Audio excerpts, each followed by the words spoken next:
Welcome to r/malicious compliance, where we share stories of people conforming to the letter, but not the spirit of a request. Thank you, friends, for subscribing to the channel and for so many likes. The first story: tradesman's neighbor underestimated the complexity of fabrication work, opting to do it himself after complaining about the cost, leading to a lesson in respecting others' expertise. The second story: security guard cleverly used company policy to get paid triple time for working on his designated holiday, causing confusion and ultimately getting his supervisor reprimanded. The third story: skilled drive-thru worker complies with a manager's request to take orders one at a time, causing drive-thru times to skyrocket, and customers to complain until the manager realizes the mistake. The first story is, everything is easy. Why are you charging me so much? So I work in the trades and my neighbor is retired, and he recently asked me to fabricate a roof rack for his RV to put his boat on. I really don't like to do side work because my regular work is hard enough, but it's my neighbor, so I agreed and said no problem. Fairly simple, 5 hours worth of work, $150. This is a friend and neighbor price. I make a lot more than that in real life. On the flip side, everyone else he talked to wanted an SH load more money. Go figure. He balked at it because he saw a video on YouTube and it's easy and doesn't take that long, and I'm charging him an arm and a leg. I told him that's video editing. Fab takes time. Okay, no problem. I told him if he did the fab, I would do the welding for free. The fab is the most work and it's not as much fun as the welding. This is the malicious compliance because he told me that the fabrication work is easy. Over and over again. It's like a reverse Uno card. I let him do the easy part and everything. This is in real time because it's still not finished at the time of posting.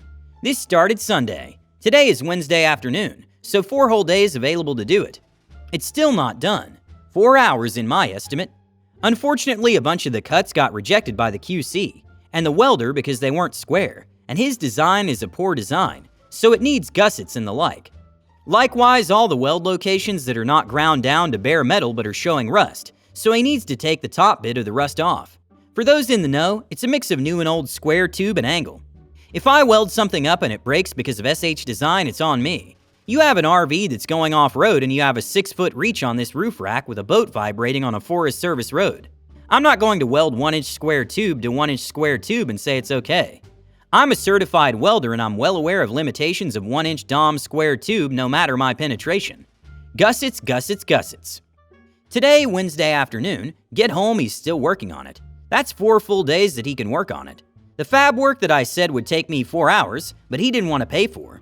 And now he's asking a lot of questions. I love the guy and I've lived here a long time, and I'll live here much longer, but shouldn't he be looking up those answers in the comments on the YouTube tutorial? I'm sorry, but life is not a YouTube tutorial. He understands now. He's almost finished the fabrication, and he looked at me after doing hours of grinding on Wednesday and said this is not that easy. Yeah, that's why I told you to do it. Could have been done on Monday and you'd be camping this week. Sorry for the rant, but I'm a carpenter and a welder, and everything is so easy, yet no one wants to do it themselves. Why can't I just do it for free?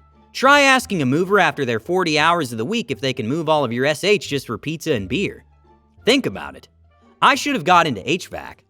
Breaking news edit. It has been welded, not by me, and I'm guessing it's a handyman because a lot of those welds look cold, and no prep was done on painted or rusty surfaces. Think he's on Reddit? If so, I think it's the cabbage rolls that gave it away. Addendum to the breaking news edit. I don't think he read the story on Reddit, so that's good. But the guy who came to do it brought his own welder, and it had dials instead of a screen, so it's an old school one, and it kept tripping on 120 volts, hence the cold welds. He had to dial it back in order to get the welds done. My machine is digital and solid state, so even at 120 volts I can still burn through things. I asked if this welder was CWB certified, like a real welder or just some handyman. No answer, but that's the unspoken answer. Edit. There's a whole lot of other professions that I never expected to be asked to do free work. I would never expect to ask a healthcare professional an off-the-record idea of what's wrong with me. Edit 2. Like to apologize to HVAC and plumbers and because you guys have heavy SH too. I pulled a that's easy with you guys too. I'm sorry. Edit 3.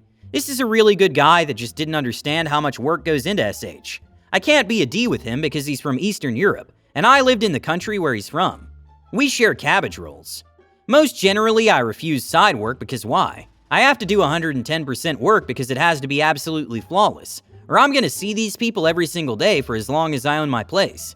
That in itself is not a problem, but my other neighbor who does small engine repair says that he doesn't work for people he knows because they're expecting lifetime warranty on everything. That's the same vein I'm in.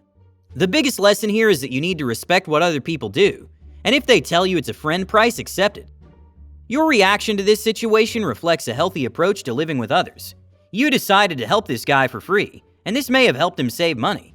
You have shown by your actions how easily people can learn from others by sharing their skills. Sometimes we can easily say how easy a job is for us, but other people may pay a high price for the same services. Your example of your own car and a mechanic illustrates this idea. You repair your car most of the time, and this helps you to appreciate professional mechanics who can do this work much faster and more efficiently. In addition, you have expressed support and appreciation for this experience, which makes you appreciate the skills of others. You're a great neighbor and a great example for others. Also, if you have something to argue about, I'm ready. The second story is, triple time? How dare you let me schedule you for triple time? Several years ago, I worked as a security guard for a larger U.S. defense contractor. The guards were company employees, not contractors. Guards protected several offices 24/7, so this meant shift work and weekend work. I worked evenings, 4 p.m. to midnight from Sunday through Thursday with Friday to Saturday off. I did some digging on company policy regarding non-standard work weeks. The policy was confusing, but for me it worked like this. Since my normal work week wasn't the standard Monday through Friday, the company shifted my work days to appear like Monday through Friday. My Monday was Sunday, my Tuesday was Monday, etc. This was important on U.S. holiday weeks. Per policy, on weeks when Monday was a holiday, I got paid holiday pay for my Monday, i.e. I was paid holiday pay on Sunday. 2 additional notes. 1 overtime was paid at 1.5 times normal pay for over 8 hours to 12 hours, and at 12 times normal pay for anything over 12 hours. Holiday pay was paid at 1.5 times normal pay on top of that. 2, we held our own time cards during the week and turned them into the personnel office, so supervisors didn't see them until they were processed. My supervisor understood the overtime bit, but couldn't wrap his head around the My Monday part. He'd had it explained, but it did not sink in. One holiday week, my supervisor called me on Saturday and asked me to work double shift on Sunday. Come in early, work the 8 a.m. to 4 p.m. shift, and stay for my 4 to 12 shift. I told him that's my Monday and tried to explain the policy, but he didn't understand and dismissed what I was saying. I worked 16 hours on Sunday, my Monday. I turned in my time card for the week showing Sunday pay at 8 hours of 1.5 times pay, 4 hours of 2.25 times, 4 hours of 3 times pay. He freaked out. He took me to the HR office, where HR gently told him that I was right. He was quiet until we left, but when we were alone, he basically said I had scammed him and that he'd fire me next time I pulled anything like that. A few months later, the exact same holiday situation came up again. Supervisor called me Saturday and asked me to work a double shift on Sunday. Supervisor, can you work the day shift tomorrow? Come in at 8 and work through midnight? Me, sure. My Monday, right? Supervisor, huh? Me, Sunday's my Monday. Supervisor uncomprehending. Yeah, right, just be there on time. Me, no problem. So I worked 16 hours that Sunday.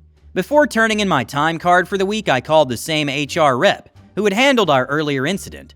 I told her about the supervisor's scheduling and said I was concerned. She thanked me and said she'd be ready. I turned in my time card for the week. Sunday with 8 hours at 1.5 times, 4 hours at 2.25 times, 4 hours at 3 times pay. Next Monday morning, the supervisor called me, ranting about me tricking him, and fired me over the phone, effective immediately. I called the HR rep, relayed what had just happened. She said to stand by, and that she'd make some calls. About noon, I got a call from the manager above my supervisor. We had a long, calm talk, and he told me to show up for work as scheduled. No one ever explained things openly, but the rumor was that the supervisor was told that he'd be the one fired the next time he scheduled someone for 3 times pay on a holiday. He was reprimanded and lost his monthly bonus. I kept the job for another year before leaving for unrelated reasons. The only change was that the supervisor had someone else schedule overtime. He still did my performance appraisals. No change in performance rating. The holiday overtime incident was never again mentioned. The situation looks rather dubious from a legal point of view, or at least very suspicious. I understand why they can reschedule workdays, but it's strange in relation to weekends. Instead of paying you extra for working on a holiday, they could just hire someone for the Sunday shift at a regular salary, and you could work on Monday, a holiday, under normal conditions. But even in this case, you lose a day off while your wife and family have it, which certainly leads to an imbalance between you and the rest of the family. The company may save money on your bill, but it's not as beneficial for you. Most importantly, you have remained true to your beliefs and rights without succumbing to pressure or threats from incorrect superiors. This story can serve as an example for other employees of how to respond to situations where their rights are violated, or when their interests are not understood. The third story is, ask an experienced worker to be more thorough? You betcha. So the situation I'm about to describe is from a food service job that I no longer work at.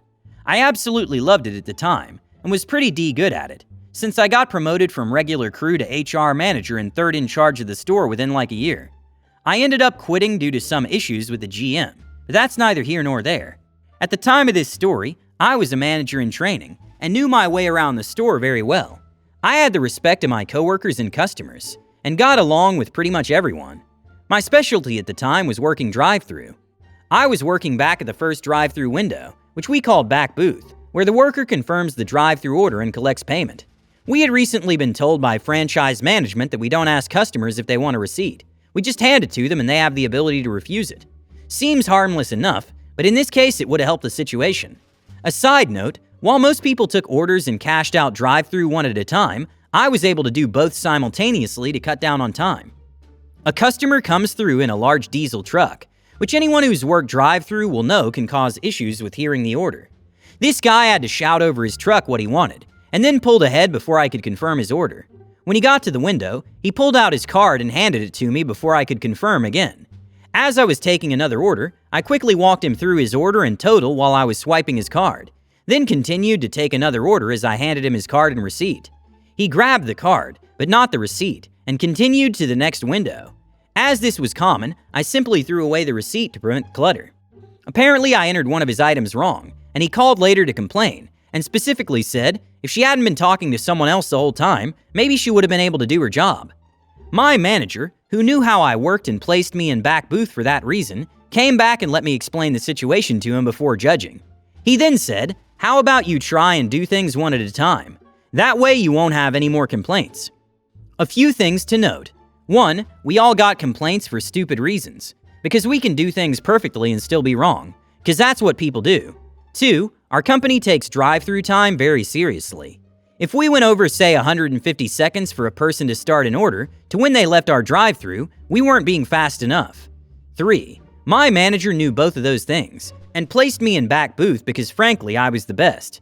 I was able to multitask with little to no error, and therefore extremely decreased our drive-thru times. But you know what? I said fine. I wasn't going to argue during a busy weekend lunch period, so I just did as he said.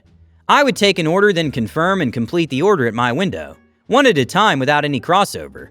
Our times tanked. We went from a happy 150 to 160 to over 400 with like 10 minutes. People began complaining left and right that their food was cold. They waited too long. Why did they have to be parked for a 2-item order, etc.? And once the times tank, it's near impossible to get them back up for a good 4 to 5 hours, especially on the weekends. My manager came back and looked at me. I maintained eye contact with him as I took a large order, then felt him watch me as I carefully went over an even larger order at my window to confirm and pay. I then looked over at him and said, "You said to do them one at a time," with a big smile.